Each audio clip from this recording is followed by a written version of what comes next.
Alright, welcome to one more episode of Green Dawn with Vindicator Otana. On our last episode, we explored and completed all the 5 side quests of the Pine Barrens district. As you were able to see, they're kinda close to each other. And right now, we are going to be making our path towards Homestead. Because God knows Ogrin has been waiting on that man's coach all this time. God knows! God knows I want to break free. Ba-da-ba. Well, Otana is already free. Otana doesn't need anything else from life. She already has a cool-ass hammer. Well, not hammer, an axe. Sorry. Already has a cool-ass axe that twists your tongue. And she already dressed herself as a fucking Wendigo. Actually, the more I play with Utena, I think I want to make a Wendigo shaman. A shaman that just like wants to devour the vitality of everything and become a cannibal. Huh, Hannibal to Cannibal. That would be a nice name for this kind of shaman. And this is the Rift Gate from Homestead. You can see that there are some other Aetherials here. It's just that I make the more straight line path. Homestead area is gigantic. There's just so much to explore on this area. So I'm going to be making the side quests and not actually exploring everything. Or for example, on the side quest that requires us to explore a little bit much, I'm going to straight up, like, no lies, no everything. I'm going to just like find a place, then put your guys back on the camera and like, oh, see on the minimap, oh sorry, on the map, this is the path that we took and this is how we got to this place. So we told Colin that his sister is dead, and to Ogrin we tell him that we got to Homestead and Riftgate everyone out of here. Which actually makes me think, how powerful are our Riftgates? Because we just Riftgate everyone there. So sometimes it gets me thinking, why don't we have like a skill or a class that's something like Rift Master that would just allow us to just straight up send some enemies out of our face to a Rift Gate that we have previously captured. By the way, if you click on this lectern, it drops another entry. It's a nice fun thing that I discovered because the hellhound of my brother once attacked the lectern for no reason, and then another piece of lore falls. I'm going to check in. So yeah, if you talk to Ogrin, Ogrin's going to ping pong us, telling us that we need to talk with Captain Summer. Before talking to Captain Summer, right here is Isaiah Redden, the guy that we meet on the street, and here's his daughter. So if you misread this guy and said something like, no, he's lying, he doesn't have a daughter just because his daughter wasn't close, well, his daughter is right here. And we can even talk to her a little bit. And here's Isaiah. So you can talk to him and he's going to give you a little bit of XP just for meeting you again. There were 3 options actually when you meet Isaiah. One is to just straight up kill him. The other one is what we did, which is to listen him up. And there's another one where you make a little extortion. You ask for 100 bits, 100 sweet iron Bitcoin to leave him alone. If you take the second option and find them here in Homestead, she's going to be pissed as fuck with you. And you can kind of throw her up and tell her that you didn't know that her father was an honest guy, and she's going to be telling you, oh yeah, so why don't you give us the 1000 iron bits back? And if you give her, she's going to be, oh, I was really not expecting that. Maybe I misjudged you. And then you also get some XP back from them, and they become friendly and all. So let's talk to Douglas, and we tell him that we come from Devil's Crossing looking for food, and he's going to tell us that, look man, we are short on food as well, and the Black Legion's not going to do anything to help us. So we are going to ask what's the problem. And he tells us that the camps are infested with Dermapterans. Now, I hate Dermapterans. I mean, I don't hate all the insects. Truth be told, I love insects. I'm crazy about insects. And that sometimes puts me in trouble, because everyone kinda wants to kill insects and arachnids all the time, while I want to protect them. I want to protect my little messengers, my spiders and my beetles and scarabs and everything. I mean, sometimes even the cockroaches. They're not even that bad. If they leave me alone, of course. I always tell them, okay, you stand on your place. If you come near me, I'm going to step on you. And sometimes they understand. They're kinda nice. Not that I meet cockroaches all the time. Please don't think that I live in the sewers just like the survivors. If you know a little bit of the game lore. If you don't, just pretend you never heard anything about sewers, okay? Okay.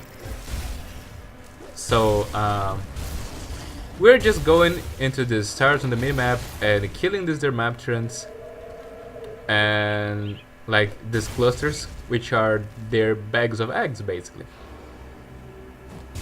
Once we do that, we can go back to Douglas in Homestead, and possibly what you expect is something like, oh, we cleared them out.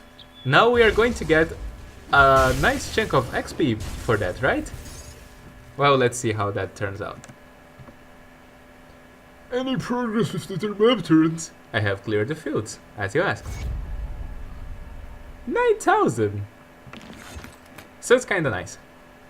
And then he tells us that the Dermapterans are cyclical in nature and asks us to deal with the Dermapteran Queen. Now I'm going to talk with the Captain Summer, because the quest she's going to give us is awfully close to the place where the Dermapteran Queen is. So in this episode, our thing is going to be defeating the Dermapteran Queen and defeating the Aetherial Amalgamation. Now, since I know this is going to be taking a little while, I'm going to be cutting right here, making like a pause jump, and I'm going to be putting you guys on the important things that happen on the way, which are the rift gates that we find in Rotten Croplands, the shrine that we find in the way, and the inside the lair of the Dermapterans. This is a little side quest that we can also complete later when we are back to Homestead, and the Aetherial Amalgamation. I want to do it all on this episode, so I'm going to be making some cuts. Okay? So right there up, you can already see the shrine on the minimap.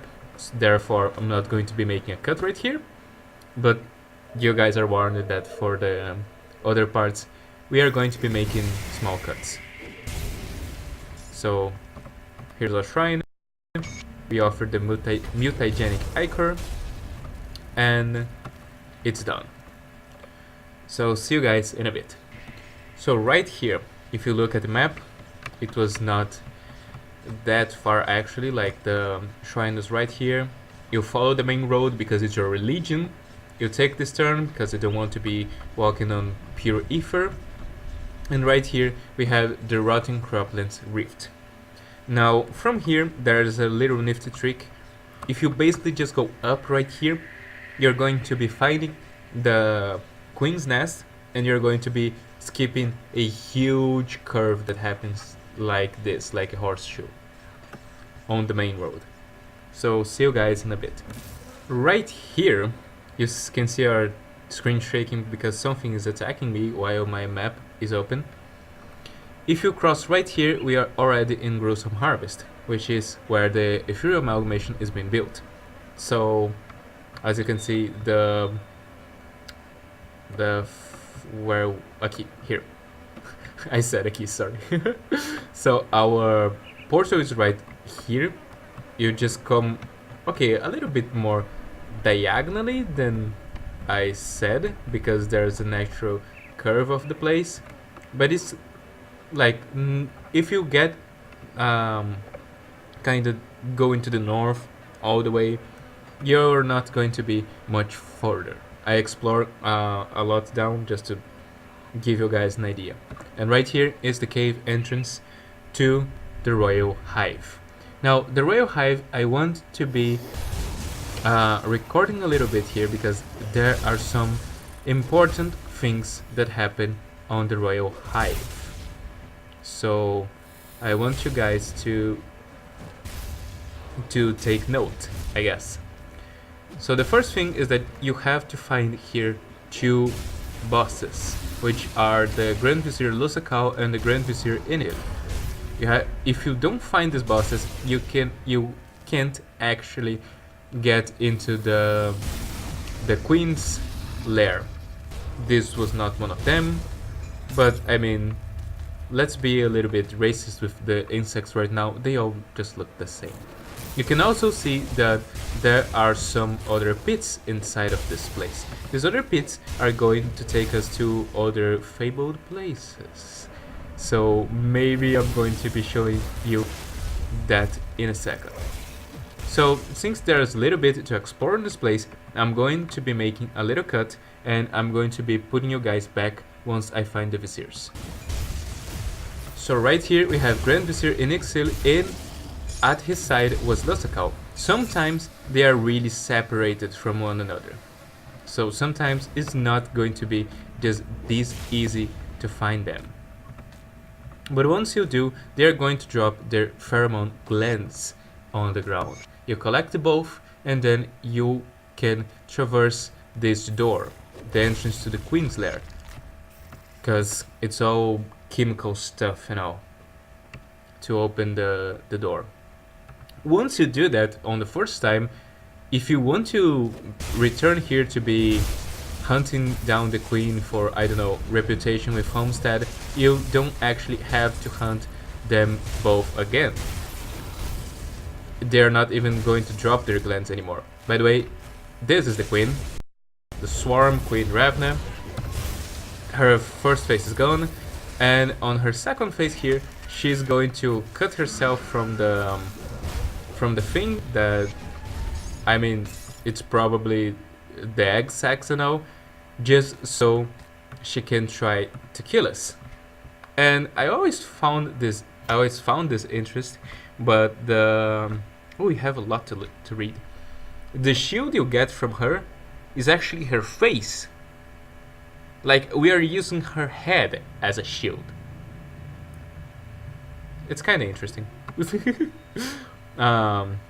So, before I just leave completely this place, if you go to this direction, you have a shortcut to the Hive entrance.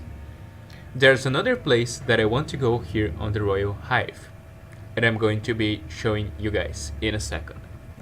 So the first thing is getting here. You can see that on the layout you have 3 eyes, not the one that's closest to the door, because this is where we entered. This is the entrance to the Royal Hive. This is the Hive Queen's lair.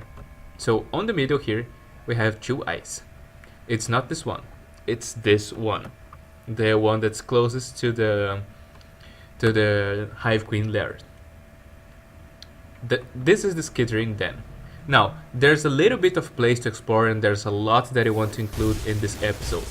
So I'm going to be making a cut again until I find what I want to show you guys, okay? Okay. So right here, this is real subtle. If you look on your map, there's kind of like a little entrance. Right here, there's a wall that's a fake wall, loose earth. You hit that, you're going to find a cave entrance. Once you jump here, you will be in the Den of the Lost. Now, again, this place go places. This is not like the smallest area in the game. So I'm going to be making a little cut until I find what I want to show you guys.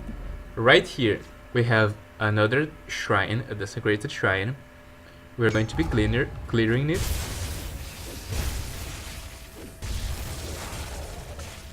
So there we go. And there's a bunch of these little guys that fell here once we restored the shrine, sorry. And going right here, next to this treasure trove, we have Gollum, the Deep Dweller. Gollum! He is here and guarding a precious, the supreme chest.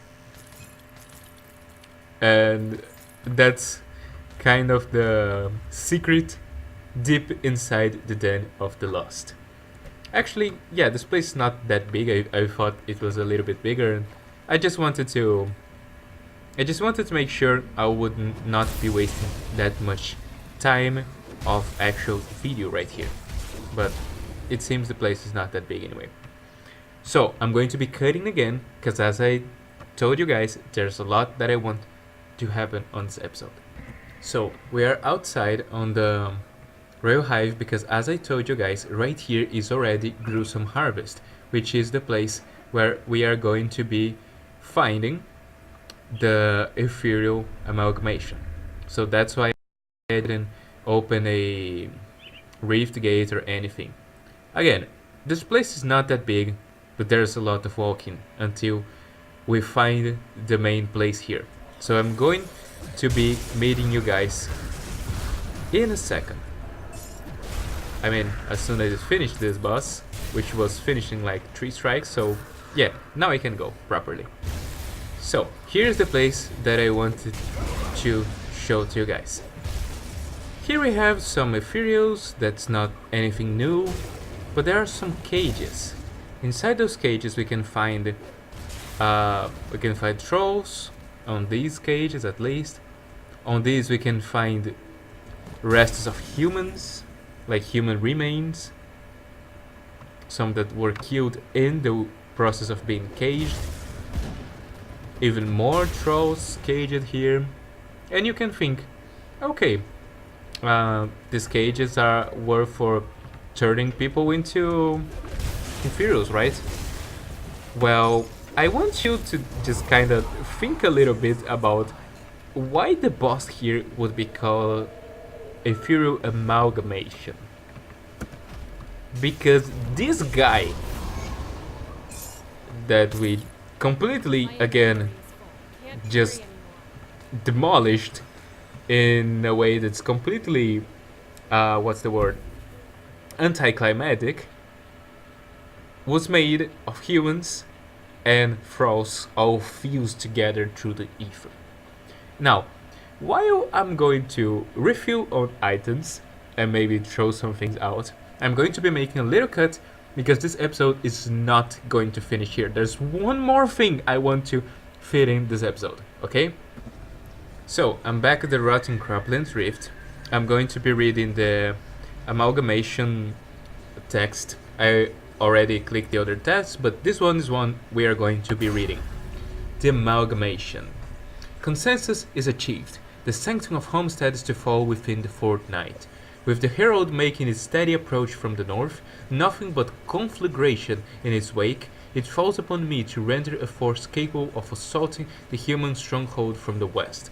The reanimators are tirelessly working within the cages, pouring the gift of the ether into the humans and trolls we had gathered for the purpose. But the real work will be conducted within the barn. So this is what I mean. They were mixing people and trolls through ether. It is true that the humans have proven to be difficult hosts. The mind struggles against a greater power it cannot possibly fathom. But the flesh, it's malleable, easily tainted. I look upon the corpses filling the barn with the stench of decay not as a sign of how fragile life is, but as a canvas upon which we'll paint the future of care. Fielding Marceau, the shaper of flesh. Now this is a title that I want you to remember for later purpose. But yet, this is not the other thing I wanted to show you guys. I'm going to be searching for the place, so I'm going to be making a cut and putting you guys right there. So see you guys. Here's the thing. So here's the portal. We came down all this way to find here. There's also another path that goes through the left. You can find this little group of survivors that are here. You can even talk to them and all. There's a journal here, Alara's journal. Had a nightmare again. I'm in an old tomb, barely a candle to light the way. Off in the corner I see a pair of red glowing eyes. They come closer, closer, then just before I can make out what's through the shadows, the creature is gone. I try to run, but every way I go ends in rubble and stone. There is no escape. I turn around to see the eyes once more, staring back at me. I hear laughter, a child's laughter. Then everything is fire. I try to scream, but nothing comes out. The eyes just stare ahead as I writhe in the flames. That is when I waken, drenched in sweat. It has been like this for 5 nights in a row. The nightmares are becoming more frequent, and I'm not sure how much more of this I can stand. It may not be wise, but perhaps it's time we moved on from this wretched place. Now, this is Lara. If you talk with her even after reading the note, she's not going to be talking to you about the nightmares. But if you go right here, crossing this kind of natural stone, there are some creatures here. You can find a prompt with a detonation site. We're going to be clearing it. And right here there's a cave entrance. Now we are in the buried crypt. I want you to pay attention to this. Once we get to the crypt, there's a line of salt here. That's the first sign. If you didn't read the note, like let's say you just pick the note, click the note for the experience points and close it. There's a line of salt here. If you read the note, there's a child here. If you walk around, this is a crypt with all the paths ending in rubble. And there's a bunch of skulls and remains of people dead here. Candles are lit, everything's dark. All that you could see on this place would be the eyes of a creature that you cannot fully understand. Let's talk to this child. Please help me, I'm so scared. So we could ask, how did you get trapped down here? Where are you from? Or a little girl all by herself in here. I want to show you guys something cool, but that is the bad ending of this tale. Okay? So we can just ask her, how did you get trapped down here? And she's going to tell us that she was playing by herself, like Mema said not to, and then when she entered in this cave, the exit collapsed behind and she starts sobbing between her words, and please, I just want to go home to Mama and Papa, they live in a camp nearby. And we have just been in a camp nearby. It's kinda easy to just kinda believe, but you could also just like not believe on her tale. I find it odd that you survived on your own out here. Or why didn't they come looking for you? Like, why there wasn't a side quest of someone asking to find her? But as I told you, I want us to see the bad ending of this tale. So, of course I'm going to help you out. And we open the rift gate.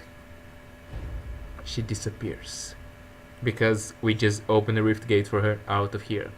Again, we read the note. We saw the line of salt. We saw all the signs. This child is no mere child. We are going to be facing something that's not from this world. So we go back all the way to just find the child happy back with the parents in the camp. However, a Chthonian's rampaging through the rover camp. The camp is destroyed, everything's in flames, and there's a demon standing there. Balog Naf the Hellfire. Trapped and Alone was the name of the quest. Callista, the child, was not a child.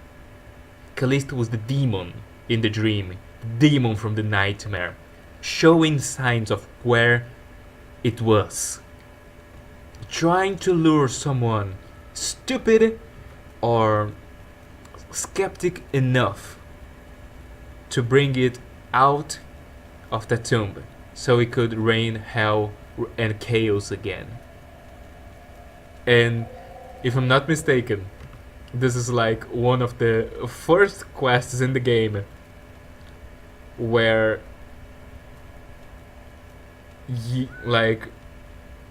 where someone that's asking for your help is actually going to try to kill you. Because back then, back on the Coven foothills, we found out that we cannot just blindly trust everybody. That guy that was dying on the side of the road, he almost got us to kill Isaiah and his kid, his daughter. But that guy dying on the ground back there, that guy didn't turn to kill us as well, or to rape us as well, since he was trying to rape the daughter of Isaiah. However, right here, we see the first quest where if you trust the person giving the quest, or the creature rather saying, it's going to try and kill you. So now that we completed everything that we wanted, right here we are just going to rift gate back to Homestead and try to sleep peacefully after what happened. And if you guys played the game or saw the other playthrough, you already have kinda a nice idea of what is going to happen on our next episode. Thank you all for watching, and I see you guys next time.